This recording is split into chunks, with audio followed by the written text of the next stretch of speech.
Yes. Mfundisi. Andizishumayela mfundisi through God. Uyambona uTata uYobi. uTata uYobi bazalwane. Unamathele kuYesu. Zamekela izinto. Yangathi sithi sisahlelwa zizinto bazalwane. Kodwa uthi manje unkosikazi intshoni libambeleleyo athi kulothixo wakho uthi wena uthetha njengesidengekazi kuba ulibele imisebenzi kaThixo. Bazalwane kukwixesha lento yokuba phengeleni sinomthetho manje awasibhithe bazalwane kodwa uThixo sele abantu bemane beveza amazinyo athi bekuhleka asuka kukhuphula.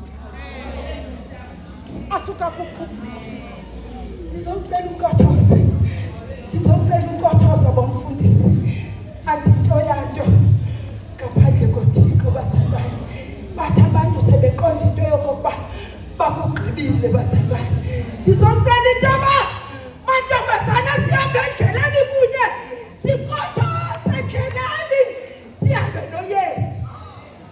Yazi uDanyeli umuntu owayenamathele kuYesu bazalwane uthathwa uDanyeli agityiselwe emhadini athi wengonyama. Ndithanda into enye kukumkani uDariyo wayeyenza athi lo mthetho bazalwane kodwa waxhaywa ekuzeni kokusa wabuza into yobadaneni khozi kaThixo usindile na uthi phila ngona phakathi. Ndifuna into yokuba bazalwane intshaba esihamba naso endleleni sinazo intshaba kayibona ibaleka lonto bazalwane sibekisela kodwa utshaba lakho. That is your mistake into yokuthi ndiyakubhebhetha sumbhebhetha bazalwane masihambeni sonke endleleni ukwenzela uThixo apha endleleni sizofika emnyango esangqambaza apha ecanti kwakho. Ndizocela unamathela kwa mfundisi ndingahambi nomnye umntu ndihambe noYesu yedwa.